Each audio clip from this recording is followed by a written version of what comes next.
En la primera parte del programa sobre la isla de Lanzarote, tuvimos la oportunidad de contemplar uno de los paisajes más sobrecogedores de España. Tierra, como decíamos, nueva y vieja al mismo tiempo, ante la que muchos piensan que se encuentran a las mismas puertas del fin del mundo. Otros, con igual acierto, interpretan el atormentado paisaje de este trozo de las Islas Canarias como un válido símil del aspecto que seguramente tuvo la Tierra allá en su primera juventud.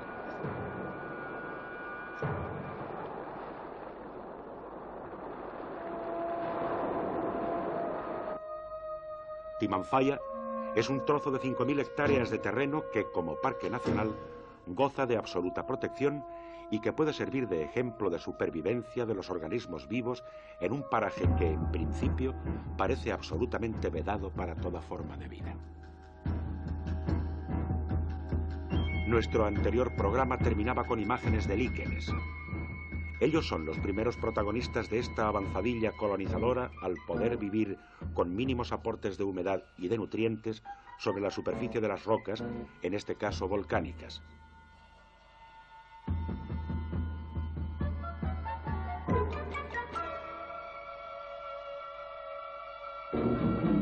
Pero las plantas superiores también desafían la soledad de Timanfaya. Retomamos ahora nuestro periplo por Lanzarote en los primeros estadios de esa fastuosa aventura colonizadora. Una gesta poco menos que épica, protagonizada por plantas, por animales y por hombres. Estos juncos, por ejemplo, aprovechando zonas de condensación de la humedad para medrar, permiten el asentamiento de plantas de menor envergadura que a su vez se protegen tras ellos. Las plantas más características de la zona de Timanfaya son tal vez estas malvarrosas, muy semejantes a los populares geranios que en algunos enclaves, como las mismas laderas del volcán que da nombre al parque, cubren grandes extensiones de terreno.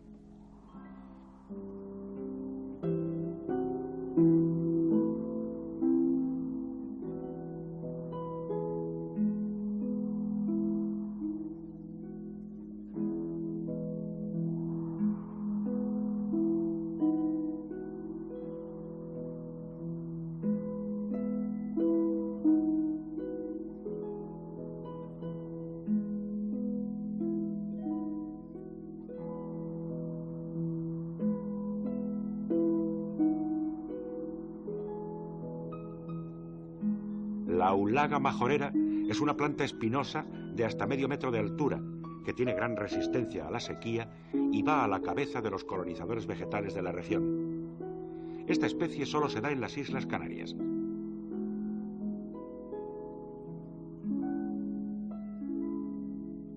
Hay otras plantas cuya área de expansión es más reducida todavía. Nos referimos a la lengua de vaca, al tojío y a la ratonera, que en estos momentos podemos contemplar.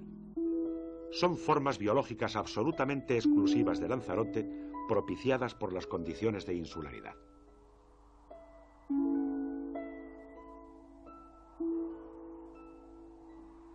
Dentro del Parque Nacional de Timanfaya contemplamos ahora los llamados malpaíses, un paisaje que por sí solo define ecológicamente el archipiélago canario por asentar a la comunidad vegetal más original de las islas.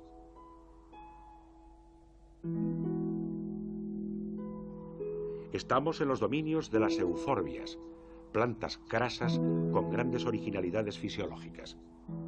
Estas plantas cuentan con tejidos que segregan un látex de aspecto lechoso que se coagula rápidamente al contacto con el aire. El caucho, en concreto, es producido por una planta de esta familia. Las euforbias, que en Lanzarote reciben el nombre de tabaibas, se clasifican en media docena de especies diferentes y todas ellas pueden desempeñar muy pronto un papel inestimable en el campo energético. En la actualidad, se estudia la posibilidad de aprovechar industrialmente su transformación en alcohol útil como combustible.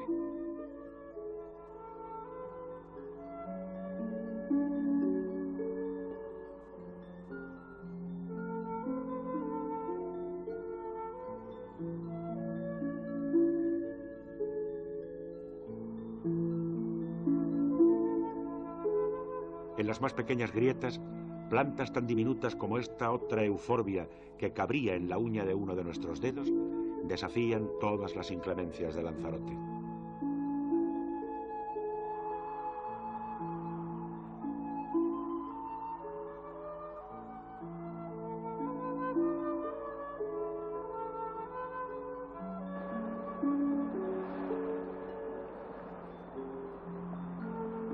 En los Malpaíses crece ya un considerable número de especies, unas 200, del total de casi 500 que han sido inventariadas en Lanzarote.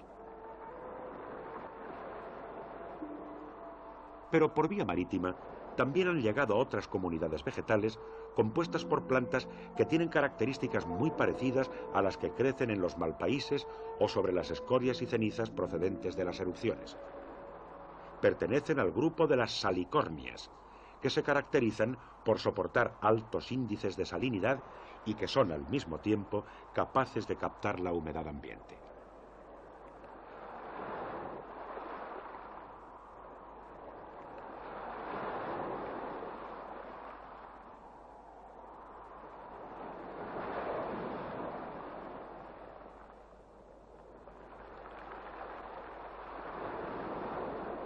De hecho, los botánicos reconocen en Lanzarote dos tipos de asociaciones. La desarrollada naturalmente desde semillas transportadas por mar y aire, y otra que expande a partir de plantas que han sobrevivido en los llamados islotes, zonas que de alguna forma no quedaron afectadas por las erupciones volcánicas.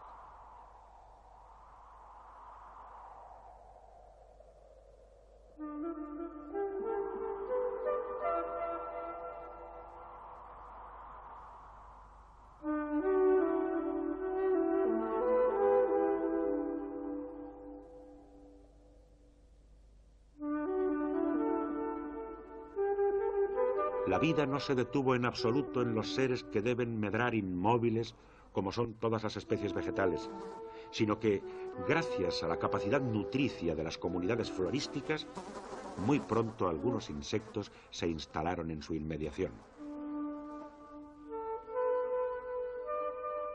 Y tras ellos, los consumidores secundarios, los que deben alimentarse de otros animales para vivir. Los reptiles, representados por el lagarto de Aria, son los vertebrados mejor adaptados a la sequedad ambiental y a la escasez de recursos. Son en realidad omnívoros, no insectívoros como la mayoría de sus parientes, que se afanan tanto en la captura de insectos como en la búsqueda de plantas y desperdicios para alimentarse. Dadas las altas temperaturas que se registran en Lanzarote a lo largo de todo el año, estos lagartos no precisan hibernar o aletargarse. La supervivencia resulta mucho más fácil para las aves que, gracias a su capacidad de desplazamiento, pueden alcanzar casi todos los puntos de nuestro planeta. Timanfaya está deshabitado dada la juventud extrema de su formación geológica, aunque en algunos puntos cercanos al Parque Nacional los duros plastrones de lava han sido levantados para poner al descubierto los suelos primitivos que permitían cultivar la tierra. Estas tomas aéreas nos muestran en concreto esos islotes donde sobrevivieron ciertas especies por estar protegidos por cerramientos pétreos que los mantuvieron al margen de las corrientes de lava.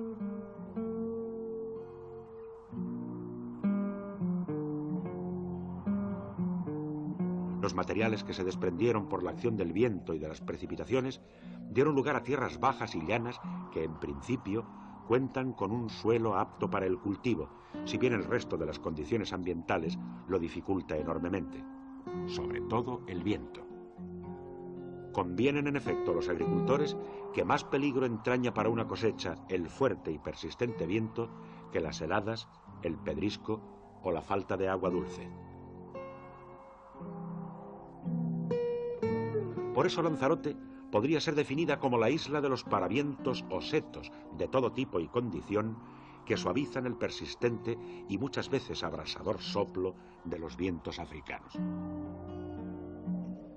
La construcción de paravientos, muchas veces uno por cada planta cultivada, produce las más caprichosas formas, alturas y grosores. Un limonero o una higuera, las principales especies de árboles cultivados en Lanzarote, solo crecen si se les rodea de una auténtica muralla. En Lanzarote, centenares de hectáreas de viñedo permiten la producción de vinos peculiares. La vid se planta en el vértice de un embudo que es recubierto de cenizas. Se trata del enarenado, practicado no solo en los viñedos. Consiste esta peculiar técnica agrícola en el recubrimiento del suelo sobre el que deben crecer los cultivos con el picón, nombre que reciben las cenizas volcánicas en la isla de Lanzarote. El picón cuenta con la extraordinaria facultad de captar y concentrar la humedad ambiente y de proporcionar algunos componentes químicos que sirven de abono.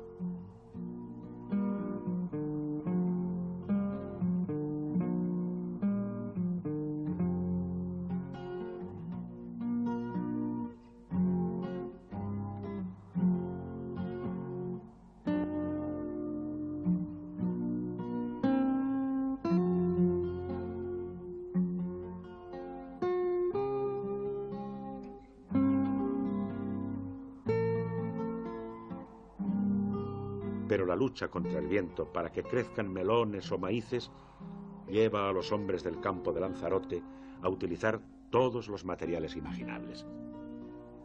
Aquí son filas de botellas y de cajas de madera las que protegen a los tiernos tallos de los melones, otro poco exigente cultivo de secano.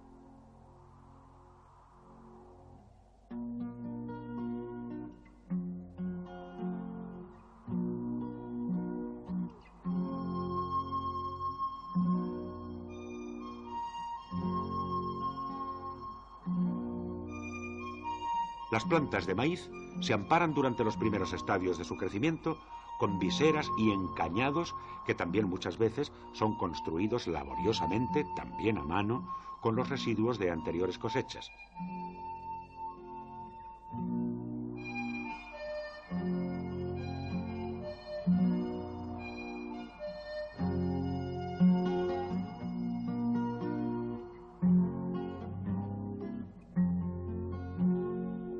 La chumbera, por ejemplo, ofrece su fruto a quien quiere cultivarlo, al tiempo que las propias palas erizadas sirven de autoabono orgánico para estas plantaciones.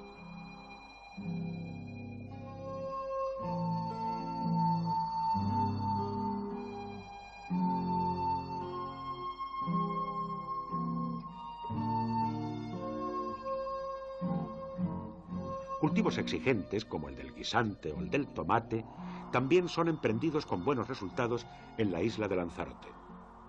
Se persigue con ello aprovechar las escasas precipitaciones invernales y favorecerse de la total ausencia de fríos para adelantarse a las cosechas de la península ibérica.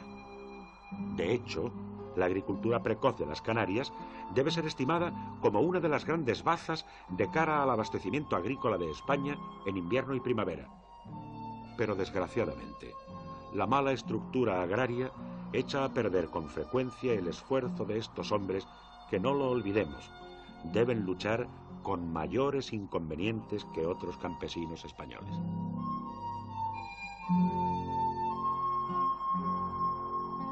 Con su resignada vida y sus especialísimas adaptaciones morfológicas y fisiológicas, es decir, austeridad extrema en el consumo de agua y alimentos y gran potencia física, el camello presta un inestimable servicio a los lanzaroteños.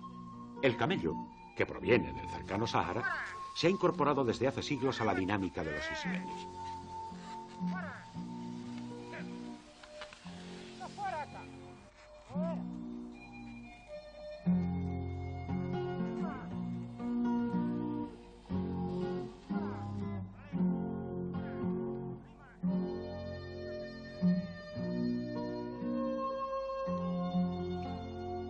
La masificación del cultivo de la cebolla es un hecho relativamente reciente como consecuencia de la ruina total de la caña de azúcar en el archipiélago y las dificultades que atraviesa el sector bananero.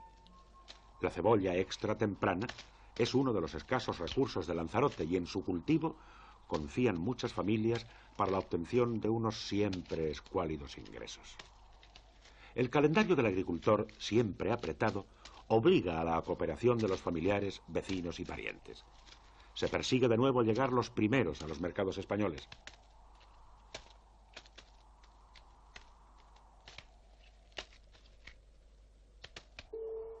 Como sacados de un libro utópico, insertos blandamente en el regazo de volcanes que un día rugieron, los pueblos de Lanzarote, con sus palmeras salpicadas, respetan su antiquísima tradición basada sencillamente en un pacto de amistad con la naturaleza que aquí es dura, pero que es la suya. Este respeto por el entorno, que alcanza a todas las actividades, se manifiesta sobre todo a través de la hospitalaria acogida que reciben las gentes de otros lugares.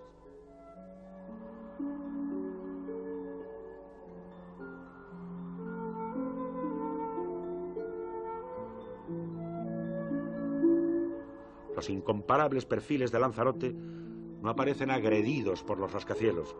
Sus caminos no están jalonados por la publicidad. Sus gentes apenas han cambiado. En Lanzarote se puede hablar de sensibilidad, de equilibrio, de armonía entre lo humano y lo natural. El archipiélago canario estaba poblado por seres humanos del tronco cromañoide, es decir, el mismo de los viejos pobladores de todo el Mediterráneo. Su presencia en las islas puede remontarse a unos 4 o 5 mil años. La conquista por Castilla, culminada en 1494, supuso el principio del fin de la cultura guanche y de sus depositarios, que se extinguieron como raza.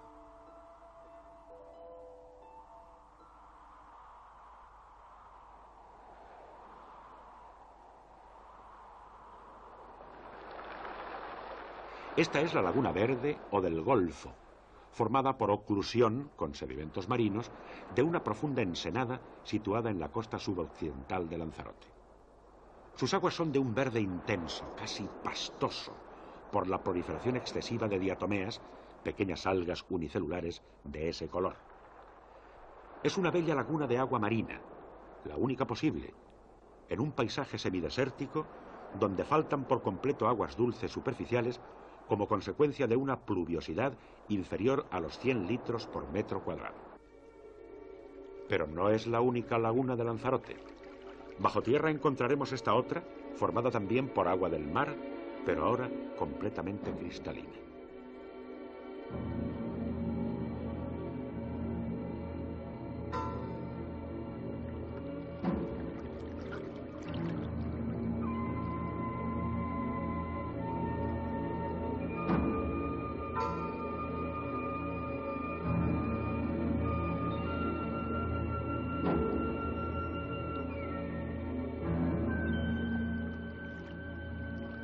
Estamos en los jameos del agua.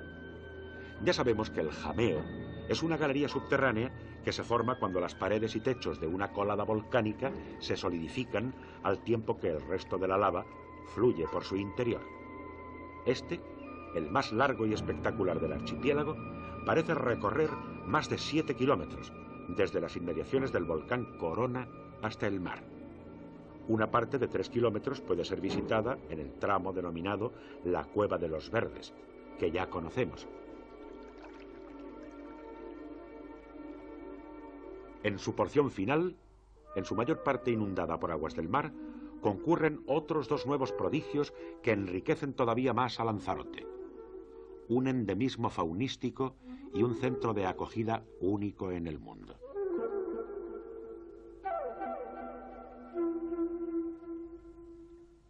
En las aguas del lago vive un interesante cangrejo endémico, el Synadapsis polymorpha, completamente ciego, a pesar de que aún pueden distinguirse sus rudimentarios ojos.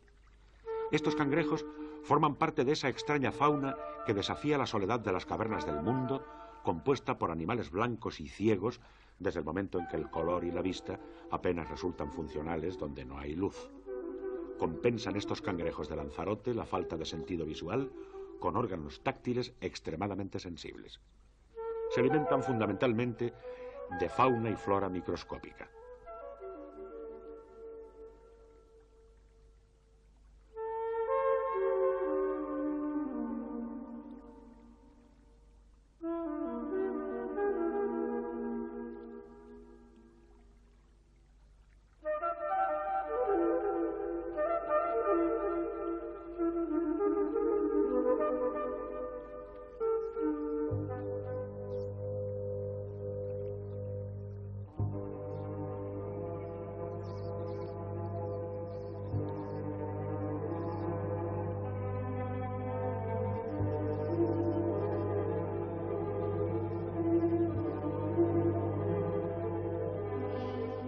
Una fina sensibilidad ha presidido la adecuación de los jameos del agua para su uso masivo por los visitantes de la isla. El más fascinante de los jardines con plantas endémicas y foráneas cuelga de las paredes y tapiza los diferentes niveles de la cueva, conjugándose con los caprichos plásticos de la lava. Todo es posible por la acción de un microclima caracterizado por la humedad del lago interior, la perpetua sombra de las cuevas y la temperatura constante. En suma, un perfecto y gigantesco invernadero de varios miles de metros cuadrados.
Pongamos aquí punto final a este recorrido. Ante nuestros ojos ha ido abriéndose un libro, un mensaje, una lección. La vida, a poco que la respetemos, se manifiesta tenaz, prolija, amable y sustentadora. Lanzarote, sus hombres, sus animales y sus plantas nos lo acaban de demostrar, convirtiendo la desolación y el caos en esperanza.